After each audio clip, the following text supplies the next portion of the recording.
Hello and welcome back to the County Chat channel. We are going through our previews. We are going through the last few teams now in Division 1 and we're all the way up to the third place finishing county.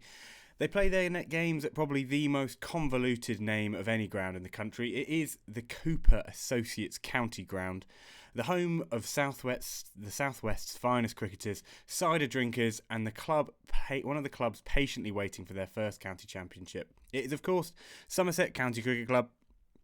And so one of the last teams we're going to go through here.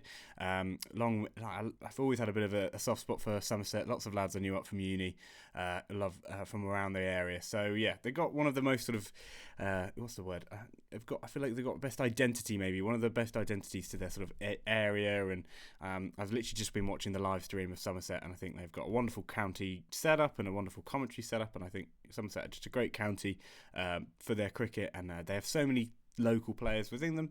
So Somerset, I guess I'm just building up as a team who's got a nice ground. And I guess a team, especially given they've been at the top of the table in recent years, you're always kind of hoping they'll break that drought of never winning a county championship before, because it just feels wrong in many ways for such a home of cricket within England.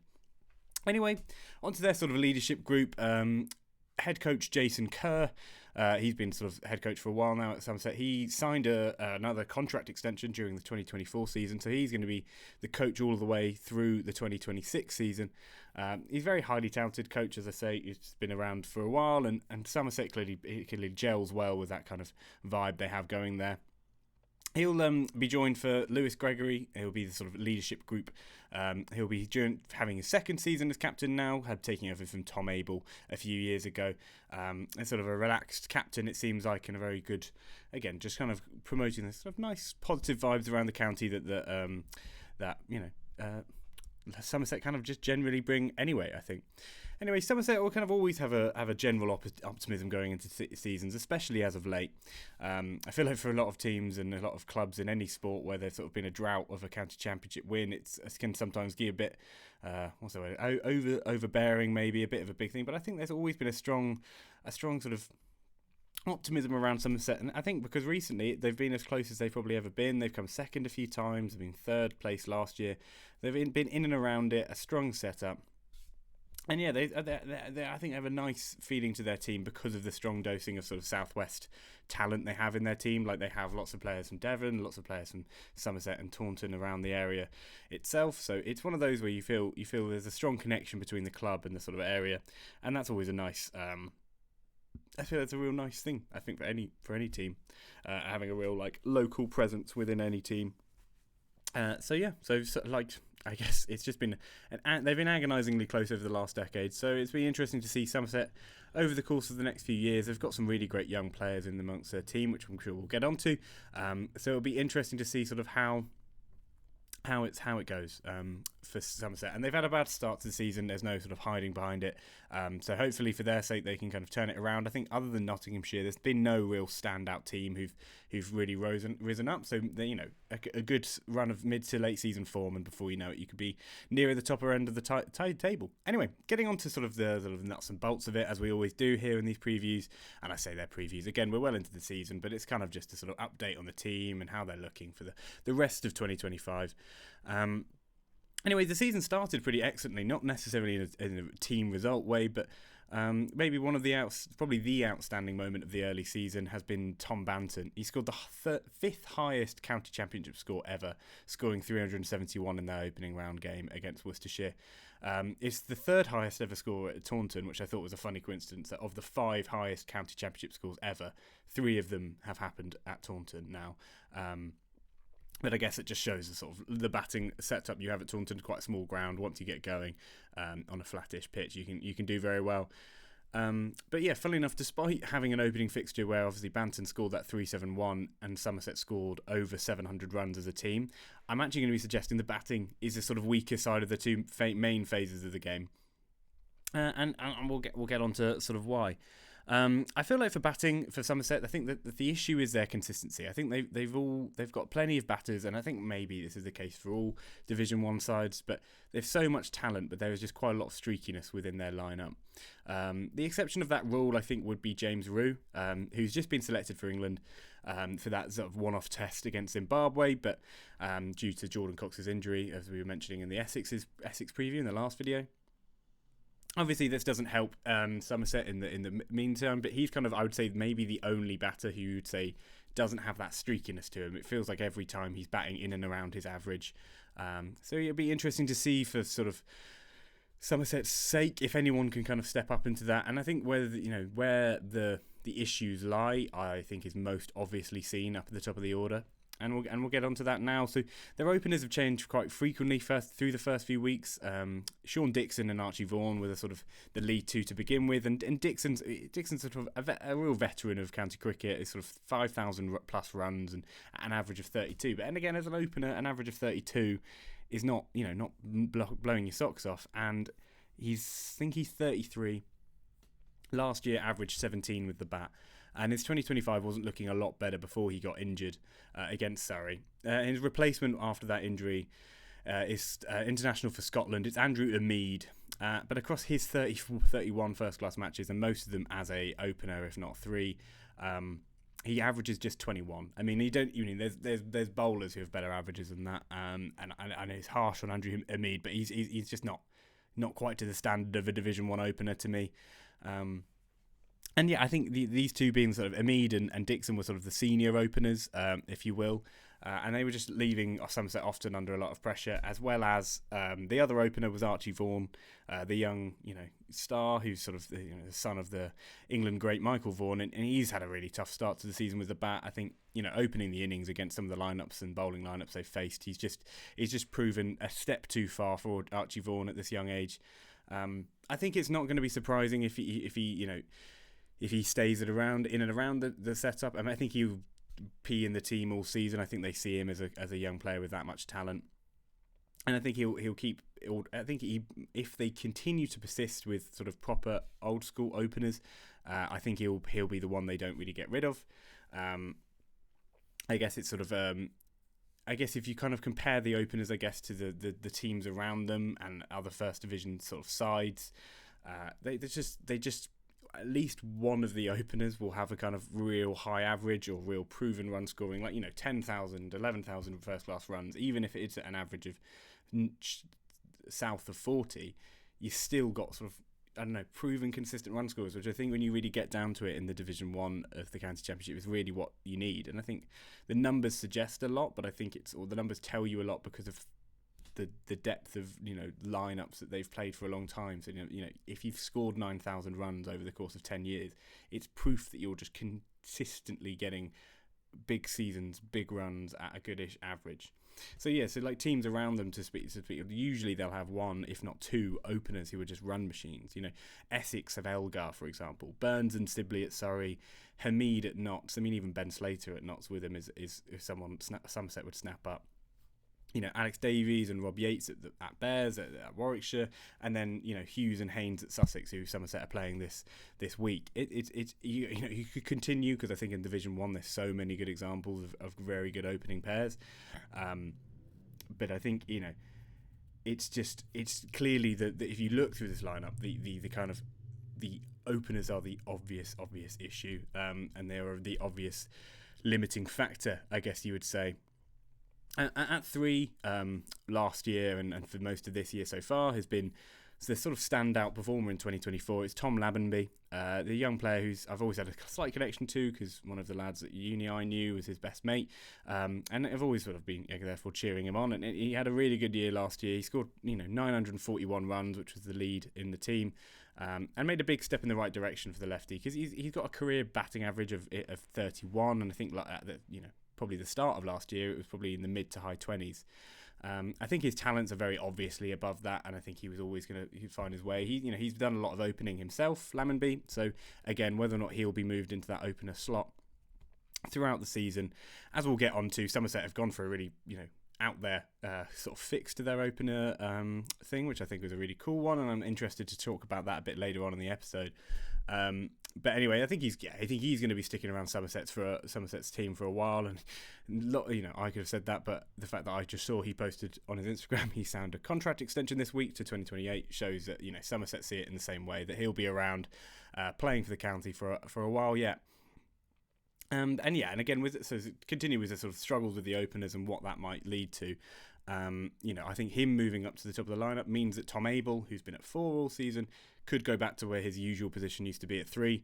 He's got the sort of, as I say, the experience, but also easily the technical ability to bat at 3. I think he's probably the most assured and proven performer within the lineup. Taking out James Rue, because obviously he's got a very small sample size, but kind of what I'm talking about when it comes to the sort of Rory Burnses and the Dom Sibleys and the Alex Davies is these people who've scored a lot of runs over a lot of period of time, sort of say a minimum 7,000 first-class runs. These people have scored a lot. And, in 2024, he had a shortened year. He only played in 8 matches, but averaged well north of 50 with 300s in those 15 innings he had across the 8. So I think for Somerset, they'll really hope he has a sort of that similar season, but just over the 14-game season. He hasn't had a brilliant start, but I think he's got all the tools to do it, and I think he's one of those players that when he gets out, you feel like you're surprised he's got out. And of course, for someone who averages in the mid-30s, it feels weird to say that, but he just looks the part, I guess you'd say. Going on to a sort of another batter who's in this sort of middle order, plethora of just real talent in their middle order, I guess you'd say, is Tom Banton.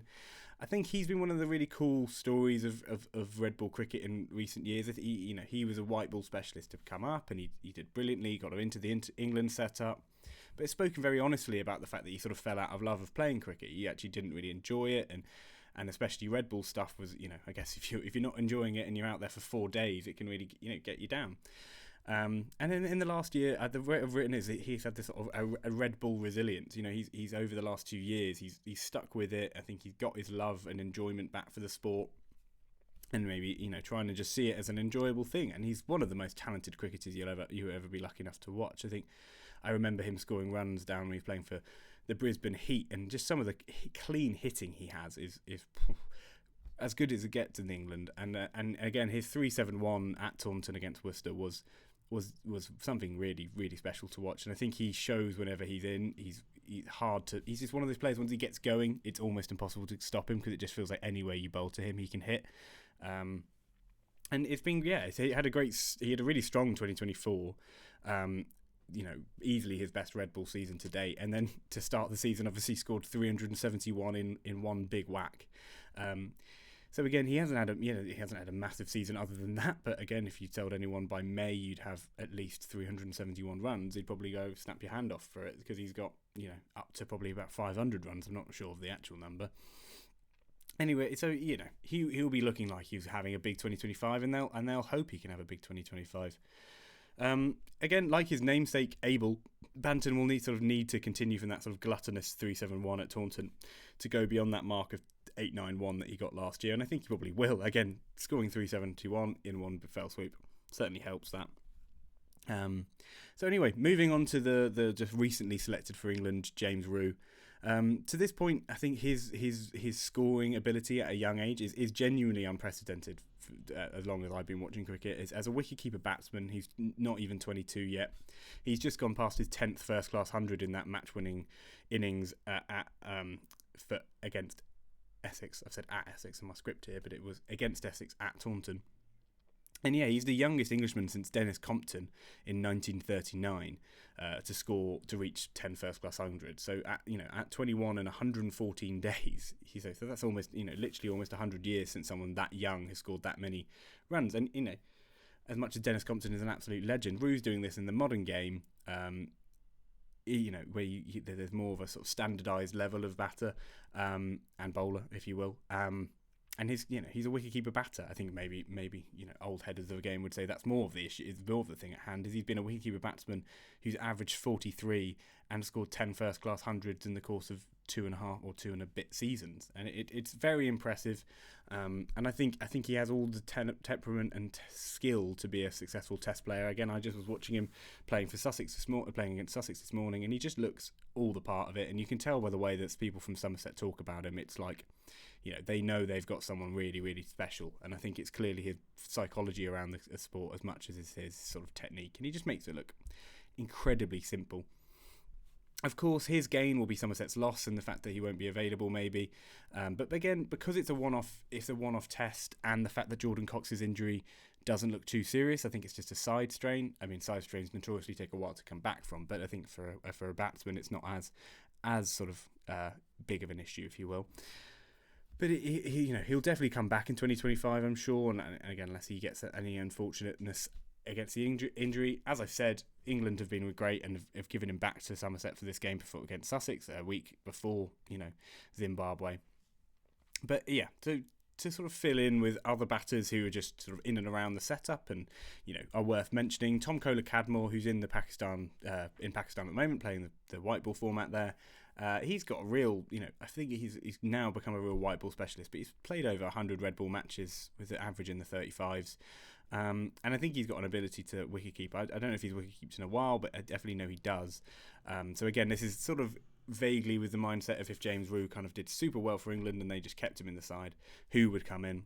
Other people have looked at is like Lewis Goldsworthy, who bowls a bit of spin and has had some real success. Again, he's opened for Somerset in the past, but again, he kind of encapsulates, I think, in many ways that kind of streaky player that Somerset have, the real talent. But if you look at their batting average, it's actually not even 30. I think he's in sort of the 29, 28 range. So yeah, it'd be interesting to see if Goldsworthy gets much option, especially now Archie Vaughan's in and around the setup with kind of similar mould of like a batter who bowls very good spin. And lastly, a bit of an outside shout, someone I wanted to mention was Will Smeed. Again, he's been a white ball specialist and kind of caught the papers because he early on in his career just signed white ball contracts and was playing T20 international international competitions around the country without ever trying any red ball stuff. And he's changed his contract around so he can play red ball. So again, if stuff like Roux stays in the England side or whatever they decide to do with their openers, which again I'll get onto, Will Smeed could be an interesting one because of that sort of pinch hitting ability. Someone who can get get sort of runs later on in the order, but quickly. Again, at a ground like Taunton, it can be a really a big part of it. So anyway, so getting on to what I would say is their strength, and I think what they've played to in this Sussex game where they've opened with some unusual players is basically they've got a really long tail. I mean, we'll start off with the captain, who's kind of, I think I would say, is like an encapsulation of a perfect low order player. He's kind of got plenty of power, counter-attacking presence. With one of those players, when he walks out to bat, you can kind of tell he owns the space, and I think it's a really big deal when it comes to batting. He didn't have a brilliant 2024 with the bat. I think he averaged low 20s, even high teens. But I think he's got 4 or 5 first-class hundreds, and he was one of the people who opened the innings against Sussex this morning. So it'd be interesting to see how they kind of use him. Another one who is incredibly important and came back from injury for that win at Essex and played a really important knock in that game was Craig Overton. He's incredibly valuable with the bat. But interestingly, just a kind of fun statistical quirk, he had an almost identical year with the bat in 2024 as Miguel Pretorius, who's also another bowling all-rounder who Somerset have this season. They both averaged 32 with an average of 32 with a high score of 95 not out, which I just thought was spooky. Two bowling all-rounders who bat around 8 or 9 who had literally the exact same season. I think they scored within 20 runs of each other or something. So again, two more players who sort of fit into that bowling all-rounder category, and again, just sort of supplementing this strength I'm mentioning for Somerset. Casey Aldridge, another one. Again, he's just, it's no other way of putting it. It's a tall batter who's got long levers, who just sets up very well, good technical ability and hits the ball hard. And that is really what all of these players are similar in that way. There's not much more to say than that really about them. Josh Davey, the last of the people who opened the batting. So this morning, Somerset opened with two bowlers, basically, Lewis Gregory and Josh Davey. And they both did very well, especially Josh Davey. He's a seam bowler. He's a seam bowler for Scotland and Somerset, and has got a bowling average low as like 22, I think, or something like that. He's often deployed as a night watchman, and yeah, I think he just and again his technical ability. I've watched him all morning. Again, I'm referring to this in sort of in the present tense, but he batted beautifully and he looked the part. And basically, I'm just saying that Somerset's strength of their batting is actually at the back end of it, which is kind of weird. I think it gets better as it goes on, almost. The middle order being their best batters, but the sort of lower order batsmen are very impressive in their own right. This is all being said before I mention the nut. Of course, the sort of forever legend of batting for any Englishman. It's Jack Leach. He's improved. He genuinely bats 11 now for Somerset, who again have a very good batting sort of lineup. But he genuinely has improved so much even since then, and he's always had an ability to bat as a spin bowler. So kind of all jokes aside, he's genuinely got a bit better. So yeah, I kind of wrote this whole script literally last night, talking about how Somerset had a real weakness of opening batting, and I was interested to see where they went with it. And then I watched Sussex, as I always do as a Sussex fan, and they opened Sussex, bowled first on a green seamer, who strides out to open the batting. It's not a hodgepodge of different openers. It's Lewis Gregory and Josh Davey, and I think it's a really cool and clever idea because Matt Henry, he's just flown in from New Zealand, who's one of a real standout who we'll get onto in the bowling. Who, by the way, can also bat himself. Who's got a Test match 50 to his name. But basically, they were going to have to drop a bowler who all of which had been performing very well. For Matt Henry, obviously, because of like for like seam bowler for seam bowler, and they decided to look at it a different way and go, you know what? Why don't we just get rid of our openers? Andrew Ahmed, averages 21 at the top of the order. What benefit is that to us in many ways? He doesn't bowl. He's not a particularly great fielder, maybe. And they just said, we'll just swap out Andrew Ahmed for Matt Henry and open with two non-openers. So Archie Vaughan slipped all the way down to 6. They've kept the same middle order really, and James Rew's gone to 4, a bit higher up than he's been batting at 6 usually. And they open with Lewis Gregory, who bats at 8, and then Josh Davey, who bats at sort of 9 or 10. And it went really well, to sort of spoil if you hadn't seen any of this morning's cricket for Sussex against Somerset. But it's gone really well, and it's a really clever, and I think it's quite cool. It's just a new age way of looking at it and going, what do we actually value? And Josh Davey proved he had the technique to play sort of new ball bowling against Essex in their game against Essex. He came in to do night watchman duties and did very well there. So yeah, it's interesting as well because Archie Vaughan struggled so much at the start of the innings. I think he's averaging about 10 at the top of the order, and they obviously really like him and they think he's a real talent. So again, it protects him because means he can come in more in the middle overs and maybe play more as like an all rounder. Because as I'll get onto, his spin bowling is a really a big thing. So I guess it is just sort of it's almost taking the power out of opening batting. It's changing the emphasis to what they're best at, and I think it's a really interesting move. And Somerset, as I've mentioned, but maybe not enough, they've struggled to start the season. They haven't done very well. They're near the bottom of the table. I think only Worcester, who I think are a bit off it this season, are the only team below them. And I think they just decided we've got enough talent to be near the top of this table, and we're kind of wasting it by playing some batters who aren't worth being in the side, which I think is maybe a harsh way of putting it, but kind of the truth. Anyway, so we're getting into their bowling, but I think their sort of key, as you're hearing, is probably that is the biggest thing for them this year, or this sort of from this point on of the season. As I said sort of during the batting, Somerset's depth of their bowling lineup is incredibly impressive, and especially their seam bowling. But I mean, the spin bowling we'll get onto in its own right, because of course Shoaib Bashir, who's not been playing for Somerset, is on Somerset's books. We'll start again with the new arrival Matt Henry. Last year, Matt Henry was genuinely, in 2024, maybe, other than people named Jasprit Bumrah, probably the best bowler in seam bowler in first class cricket, in Test match cricket, in cricket in general. It's a big statement, but his average in Test cricket, bearing in mind this included a tour of India, not known for its seam bowling conditions, and all of these, and a lot of cricket itself. He had a bowling average of under 20, and I think he took nearly 50 Test match wickets across the season, across the year. He's been at Somerset before and did exceptionally well in that stint, and he's one of those players where you just can guarantee wickets. I think as a Sussex fan, it's not the player you want to see arriving against your sort of your batting lineup, because he's got all the talent and all the skills. He can swing it, he can seam it, sort of the whole 9 yards, if you will. He can just do it all a little bit. So yeah, it'd be he's a really big addition to Somerset, and he's sort of strengthening what is already a strong suit for Somerset. I think he'll be available for the county until July. He was going to be available a bit earlier, but had an injury sort of delayed him. But clearly they've kind of got him for an amount of time because he's sort of starting now, but he's going to go all the way into July rather than he was going to go back in June.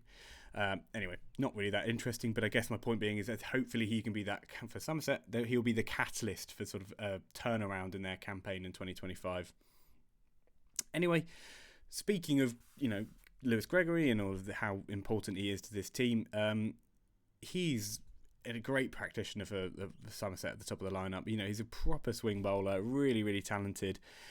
He's always had a very troublesome back, is something I've sort of learned about more whilst doing a bit of research, and he can't really bowl as many overs as maybe he'd like, and maybe he's good enough too. But when he gets going and when he's on form, he is really, really a handful. And, last year he took 31 wickets at 24, and again, probably bowling less overs than he'd hoped to.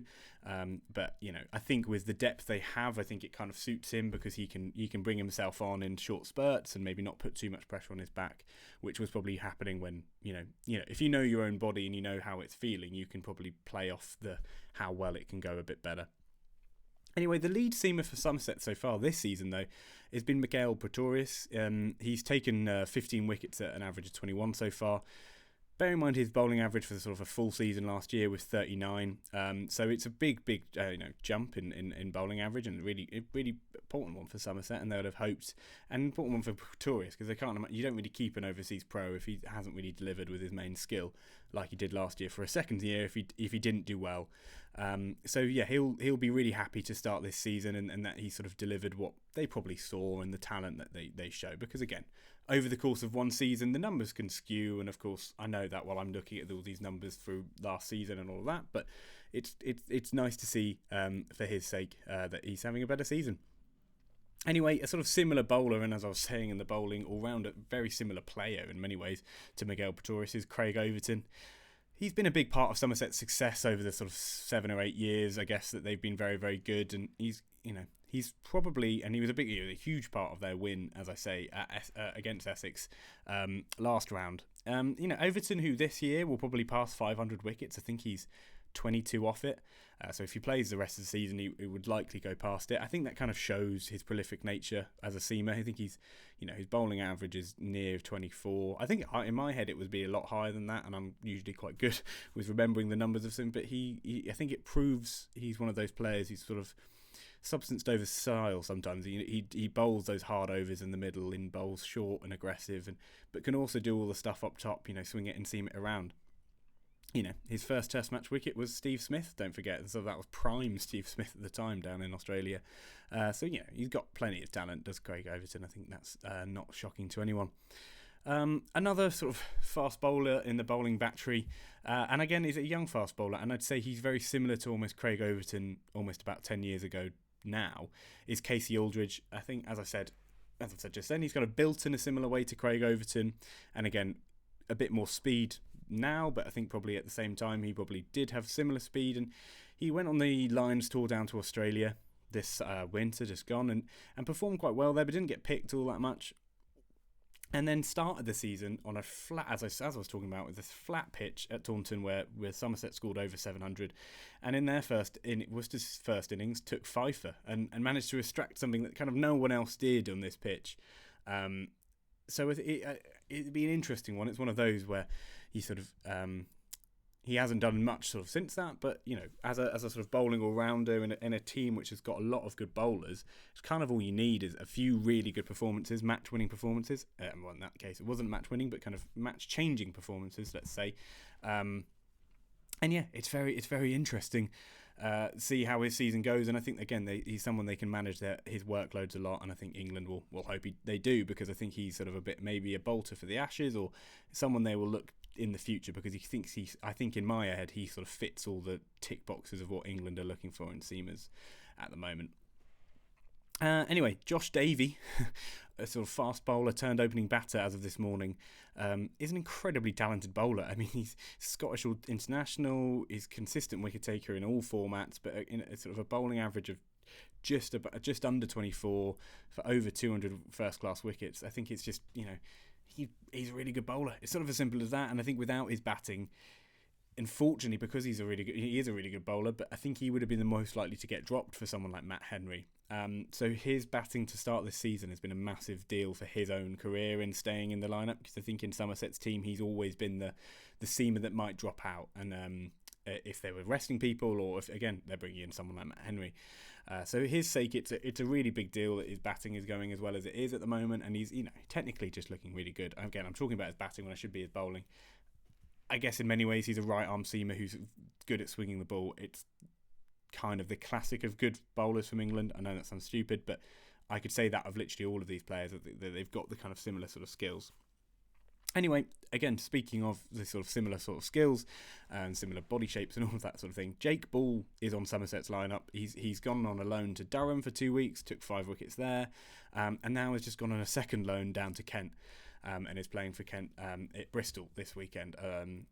And yeah, it's clear that sort of he's out of favour at Somerset. I think obviously, as I'm mentioning, they've got so much bowling depth in the seam bowling lineups, especially, and he's the wrong end of 30, so I guess they're just looking at it like they're not going to gain much out of using Jake Ball a lot.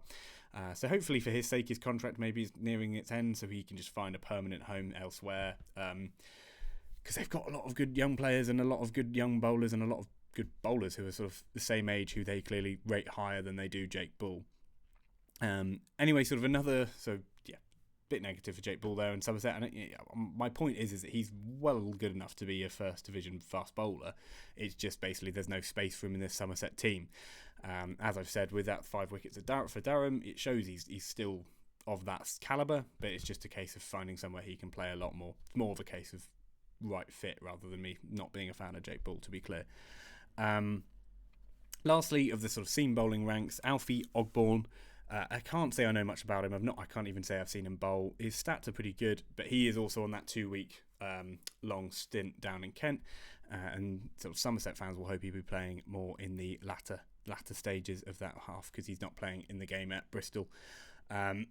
Again, he's one of those players. I think he's 21, so I think Somerset will be much more looking at him like he's one for the future for them, whereas for Jake Ball, it's a bit more of a case of there's just no space for him. Anyway, onto the spin bowling. Somerset spin bowling is perhaps even more full of talent than the seamers, and I think that would be a big thing to say, because if you look at that seam bowling unit, they're kind of as good as it gets. But leading it off is the nut, as I mentioned him earlier, England's best spinner, unequivocally in my book. Jack Leach took 45 wickets to 22 last year, and I think probably at the moment he's bowling as well as he's bowled throughout his career. His control has always been spectacular, an economy rate which never goes much north of 3. And he just got very good variations. He doesn't spin it a long way, as you know, but as is often the thing, you don't need to spin it a long way. You just need to spin it half a bat. You need to get the confusion in the batter's eyes, so you get that edge, or you get past the edge, or whatever it might be.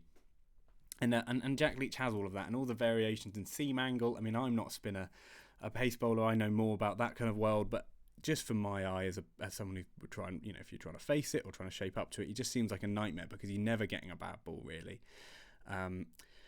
So yeah, I think I've mentioned in other pitches and other previews, his like all spin bowlers who are of a very high standard, I guess all spin bowlers just full stop, how dry the start of this season has been. I'm sure club cricketers are having this around the country, but they'll be looking at some of the pitches going into the August and September parts of the season and thinking, God, if they're spinning this much now, like what's it going to be looking like then? So yeah, he'll be sort of licking his lips, as I've written here, that what his season could end up looking like in a really dry 2025, if that is the case. Now, perhaps why I mentioned Leach as being sort of clearly England's best spinner, or unequivocally as I put, is because they've got England's first choice spinner in Somerset's books. Shoaib Bashir has been in Somerset's books this whole time. He's just never been played for Somerset because they simply look at it as Jack Leach as a better spinner. Despite this England pick Shoaib Bashir, because of all the things we've heard about the big hands, the ability to spin the ball, 6'4", yada yada yada. Simply put, Shoaib Bashir has had as bad of a return as you can have for a spin bowler in the last year. It's tough to say that, but he went to Glamorgan. I was very positive about his move to Glamorgan, and I don't he genuinely might have taken 1 wicket and was bowling a lot on very flat and not particularly non-spinning wickets. And it's just not gone well for him, and I think it's a weird one at the moment because he's going to play for England, and I think it seems like he'll go on the Ashes tour, but he has zero control and not much wicket-taking ability at the moment. It's a weird one, and it's a tricky one to see and understand. And yes, Somerset have just simply been pragmatic about it and chosen the better of the spin options at the moment, not what they will be or might be, what they are now. Anyway, I could go on a rant about this. I'm already noticing this video is getting a bit long because of my long chat about the openers for Somerset and all of that sort of thing. So I'm going to say rant over there, but I think you get what I'm saying in the sense of, yeah, personally, I don't think England should be picking Sherbashir. Maybe not a massive statement to make. Anyway, supplementing the lead spinner of Jack Leach is Archie Vaughan. As I said, Vaughan has made a ridiculous start to spin bowling at the start of last year. At the end of the year, he was bowling a hell of a lot, but took 15 wickets at an average of 20 with an economy of like 2.1 because him and Leach were bowling just non-stop from each end. But the start to 2025, quite simply, has been a humbling one with both ball and bat. His skills with the ball are very valuable for Somerset. And I think nearer the end of the season, but he hasn't started well this season. I think he bowled up sort of a 0 for 117 at some point, if I'm remembering his ESPN Quick Info page right. And he's not taken, I don't know if he's probably taken a wicket, but he's bowled a fair amount and not taken many. And bear in mind, Jack Leach has taken, I think, already like a team leading 18 wickets. So there's clearly been wickets for spin out there. But, I think Vaughan in general, hopefully for his sake, he had a tough start to the year, but it's kind of sometimes the stuff you need as a really talented young cricketer. So it will be interesting to sort of see how his kind of season continues and finishes off. Anyway, overall, Somerset, I think, have a really, really talented team and a really, great young players throughout it, as I've mentioned, with some people like James Rue and Archie Vaughan and Lamon B and various others, very, very talented players. You've got a long time left playing for Somerset. I think, the batting lineup, as I mentioned, is sort of categorised as that lack of quality at the top of the order. And again, it's sort of more of a relative thing. It's comparative to the other teams in Division 1 who they'll be competing with. It's just that there is such an obvious dearth of talent at the top of their lineup. So I think the whole idea of moving to the bowlers to sort of bowling all around to the top of the lineup and sort of taking, again, it's almost taking like the power out of it. It's taking this kind of negative and turning it around and being like, well, we're just going to almost look at it like two night watchmen to begin the game. And Lewis Gregory's case, more of maybe that night hawk and be quite aggressive against a new ball. Because again, you could look at it in very basic ways as a sort of the opening batters is to try and take the swing off the ball and take the lacquer off it and make it a bit duffed up. And quite simply, if you've got two batters who can hit the ball quite hard and do that early on, of course, as everyone knows, is the harder the ball, the quicker it will go to the boundary. So I think, Somerset's move to sort of putting bowling all rounders and dropping the likes of Andrew Umeed could prove to be a masterstroke. I mean, it's whether or not they'll stick with it. I think whether or not they just see it as a short-term solution. It wouldn't surprise me if that is the case. And sort of playing one less batter with a lot more bowlers, again, it'll be interesting. I think it's a really cool move. I think I really like it for cricket. I think I like it being a change in a tactical look at it. It's a weird thing to do, and it's not used to. But the county championship is kind of full of opportunities for that, I think, and that's kind of what we've seen with Bazball and Test cricket. There's a lot of opportunity for bucking the trend in many ways. And again, as I mentioned in the batting, it means people like Archie Vaughan can be protected away from the top of the order. Where I was watching the highlights of him facing up to Sam Cook and Jamie Porter, and it was just like it was like a rabbit in the headlights. Bless him, like he's got all the talent to be good enough, but just facing those two at the top of the order as a 19-year-old. For anyone in any standard or any level, is going to be terrifying. These are two, So I think it's quite a clever idea for someone like him. Again, as I say, I'd be interested to see if Somerset stick with that over the course of a whole season. And then, as I say, they've had a poor start to the season. So if this could just be a catalyst for change, and I think Sussex could be in the end of a bad result if kind of they do it in a very clever way. And who knows if this sort of last half an hour I've been talking, maybe it's all fallen apart and Sussex have torn through them. I don't know, but it'll be interesting to see how the sort of batting lineup switches has gone and whether or not they can kind of capitalise near the end of play where the bowlers are getting more tired and the ball's getting a bit older. I think if the experiment is stuck with, of course, therefore, it will be putting a lot of pressure on Tom Abel, Tom Allenby, Tom Banton, the three Toms there, and James Rue. Tom to the power of 3. they'll need to score a lot of the runs for them to be successful across the season as a batting lineup, because they're just shortening their batting lineup in many ways. So they'll need a lot more from that middle order than any other team with. They have the depth and the quality amongst their bowlers to be key and put them in a position to win games. I think that just their batting will need to get the runs that they can defend, in the last innings, or only be chasing small things in a fourth innings.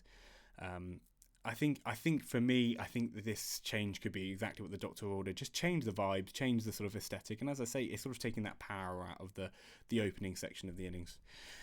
Anyway, that is all from the County Chat episode. This is easily the longest episode, so I appreciate if anyone has got to this point. Make sure you give it a like and a thumbs up and all those good things, and maybe subscribe if you haven't already. There should be some playlists of all the sort of videos we've got. We've only got Hampshire and Surrey left to do, so they should all be done soon. It's been my own fault. It's been slow production from the County Chat, so I apologise for that. But thank you very much for listening and watching, and that is all for the County Chat. A lot of love. Cheers.